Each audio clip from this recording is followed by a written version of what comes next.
బ్రహ్మానందరెడ్డి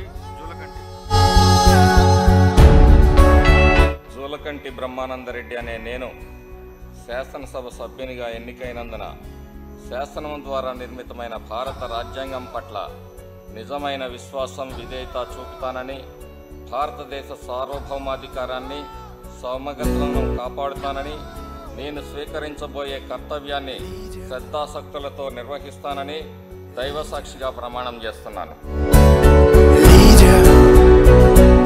ఆంధ్రప్రదేశ్ శాసనసభ సభ్యుడినైన జూలకంటి బ్రహ్మానందరెడ్డి అనే నేను సభా నియమావళిని కట్టుబడి ఉంటానని, వాటిని అనుసరిస్తానని, సభా మర్యాదలను పాటిస్తానని, సాంప్రదాయాలని గౌరవిస్తానని దైవసాక్షిగా ప్రమాణం చేస్తున్నాను.